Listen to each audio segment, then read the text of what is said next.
Hey everybody, I'm just going to do a quick update for today. If you tuned in last time, I went over how I planned out all these classes, and I have names for them of classes I think might be in the game. Then I had the idea for generally what type of role do I think they might fill, gameplay-wise and mechanic-wise, keeping track of their fusions between each other and how many times that they are a result of a fusion, my general ballpark for where I think their stats will end up, trying to keep them balanced with this score, and then some ideas for what moves they could have that might suit the class fantasy that we're trying to evoke with the class. But this time, what I've been doing is translating all of these ideas to a skill table. So I'm putting in temporary names for them, but just so that I can remember, like, give it an identifiable name. And they're all going to be changed to something more unique and more suited to, like, lore and story and all that, and more descriptive. But I want to know if they can be used in the field, whether they're considered magic that might affect certain abilities, and whether they're a passive ability. Then, like, a description of, like, actually mechanically what do they do. So moving more from idea to, like, okay, poisoned weapon is a passive ability that applies X, and that's going to be a calculation, not sure exactly how many yet, but points of poison. So that calculation of X will change, but I need to put certain things in place. So one of them is that poison has now been changed from a binary yes, no, they're poisoned, to a point system where you can apply stacks of poison over time, and that was reworked in the code. Now, right now, I'm working on a lot of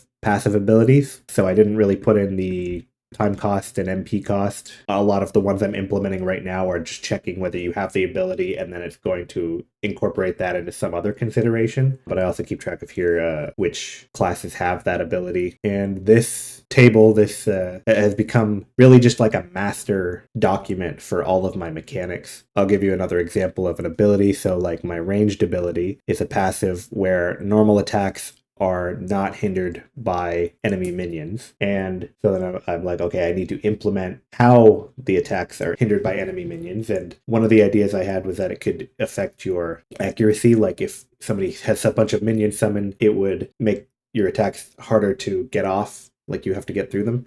But I've recently changed that where it's actually a time penalty so that more things interact with the battle clock. So for right now, you can summon 6 minions per party member, and for each 2 minions, you get a 1 time unit penalty on your attack. Now, my mechanic table over here, what I've done is I have all the stats up here: HP, MP, attack, defense, mind, agility, and then also, like, not stats, but things that can happen, your percentage of critting, missing, or blocking an attack. And then I have stat gain, and formulas for HP and MP are different than other stats, the use of a turn, and the battle clock itself, and all of my status effects, all of the minions that I have in mind. These all come from ability ideas I've had, and then things that apply to every minion. So here I'm keeping track of all my mechanics, a description of how they work, and then different types of interactions. So, for example, agility. You can buff it, you can debuff it, you can debuff yourself. There's some abilities that you debuff yourself for some different advantage, which I think should be considered differently than debuffing. And then things that use agility in maybe their calculations. And then I keep track of which abilities are in each of these categories. So then I could say, okay, I have 5 abilities right now that can buff agility. That's all right. I don't have very many that can debuff agility, so that's a shortcoming. Sometimes you can debuff yourself, so that's, I mean, if I'm thinking of what can use it, these both use it, but I'm just a little more specific. And I know to combine these categories to keep it count. Like for here, removing HP, I named an ability Blood Rage that can remove HP, but also all damage removes HP. And for example, MP, all spells with an MP cost remove MP. So when I'm thinking of mechanics that lean against each other, I'm saying, I don't know exactly how many this is. I mean, it's every ability that has an MP cost and everything that does damage. So the count is X plus 1. I'm not exactly sure what X is, but it helps me keep track of which mechanics lean against each other. So, all of these minions have abilities that summon them. I have an idea for maybe Holy Water to prevent the summoning of skeletons, and it had some other effect that I can't remember right now. Oh yeah, I had one that's an imp, like a negative minion you can summon for an enemy that attacks them and sort of eats up one of their minion slots. Soldier, I've got a couple abilities that can summon them. Horses, I had 3 different ideas, and one that uses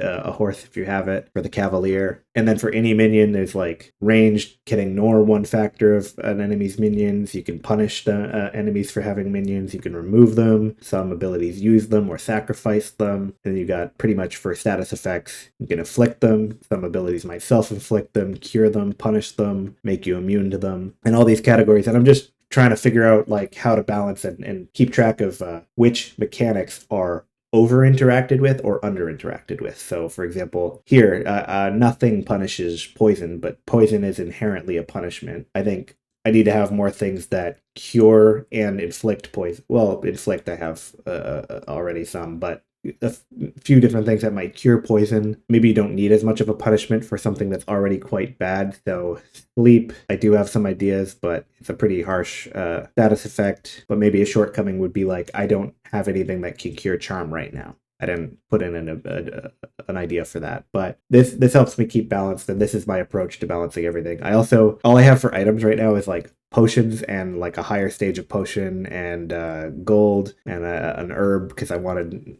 maybe like something that you can combine as an alchemist or harvest as a herbalist or some other maybe materials as a lumberjack or a ranger. So this one's very unfilled, but the skill table's coming along very well. The mechanic table is a great way of keeping track of which mechanics actually are balanced by if can be inflicted, can they be cured, can they be punished further, is there ways of resisting them, all of that. And then just from these descriptions, this is where I'm implementing off of. So certain implementations don't quite exist yet. Well, most of them really, but it gives me a good idea of what needs to be reworked. So sometimes just to unravel like how to implement it, I need to pick apart like what base mechanics need to exist in the code to work off of. One last thing I wanted to touch on is that the enemies, when you fight them in battle, finally have an item loot table as a reward. That was one thing that was missing from the reward table. And if I kill all these 3, I have them with like an 85% chance of dropping an item. So I should get 2 or 3 potions, possibly a high potion. Let's see, 2 potions.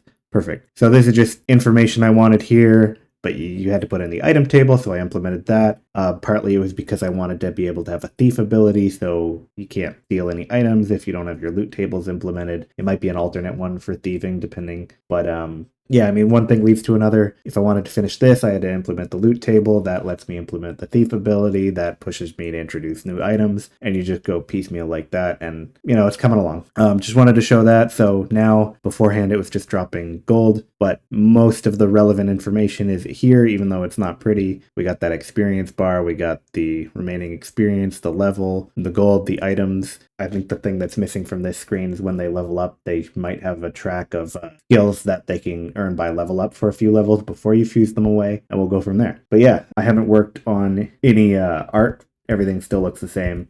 A lot of it is code. It's more of like a slower period in terms of visuals. Haven't really felt art the past few weeks, and I've wanted to implement a lot of the abilities I had on that table, but we're getting there, and I would like to thank you for watching.